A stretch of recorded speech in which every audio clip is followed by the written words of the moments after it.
क्या आपने कभी मंदिरों के प्रवेश द्वारों पर उस डरावने चेहरे को गौर से देखा है? बड़ी बड़ी फटी हुई आंखें, एक खुला हुआ जबड़ा और हर पल आपको ऊपर से निहारता हुआ एक खौफनाक चेहरा। करोड़ों लोग हर दिन इसके नीचे से गुजर जाते हैं, लेकिन कोई नहीं जानता कि ये चेहरा वहाँ क्यों है और इसने खुद को ही क्यों खा लिया। इसे कीर्तिमुख कहा जाता है, एक ऐसा राक्षसी स्वरूप जिसका न कोई शरीर है न कोई आकार, बस है तो एक कभी न मिटने वाली भूख। इस रहस्यमयी गाथा की शुरुआत होती है उस समय से जब महाशक्तिशाली असुर जालंधर का अत्याचार तीनों लोकों में बढ़ गया था। अपने अहंकार में चूर जालंधर ने महादेव का अपमान करने के लिए अपने दूत राहु को कैलाश भेजा। उस नीच राक्षस राहु ने महादेव के सामने खड़े होकर उनकी सादगी का उपहास उड़ाया और माता पार्वती की मांग करने का दुस्साहस किया। साक्षात काल के स्वामी का अपमान सुनकर महादेव का तीसरा नेत्र धधक उठा। उस क्रोध की अग्नि से एक भयानक और विशालकाय राक्षस पैदा हुआ। वह साक्षात प्रलय जैसा दिखता था, जिसकी भूख पूरे ब्रह्मांड को निगलने के लिए काफी थी। महादेव ने उसे आदेश दिया, जाओ इस अहंकारी राहु का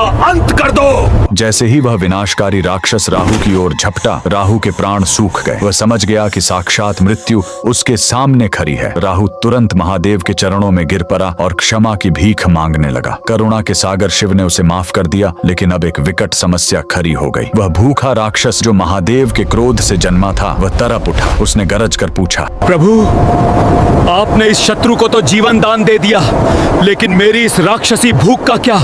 अब मैं क्या खाऊं? अब महादेव ने एक ऐसा आदेश दिया जिसने ब्रह्मांड के इतिहास को बदल दिया। उन्होंने कहा, स्वयं को खाओ। और चमत्कार देखिए, उस आज्ञाकारी जीव ने अपने ही पैरों से खुद को खाना शुरू किया। उसने अपनी टांगे खाई, अपना धड़ खाया और धीरे धीरे अपने पूरे शरीर को निगल गया। अंत में कुछ नहीं बचा, सिर्फ एक डरावना चेहरा। महादेव उसकी इस अटूट निष्ठा को देख अत्यंत प्रसन्न हुए। उन्होंने उसे नाम दिया कीर्तिमुख, यानी गौरव का मुख, और उसे वरदान दिया कि आज से तुम हर मंदिर के द्वार पर सर्वोच्च स्थान पर विराजोगे।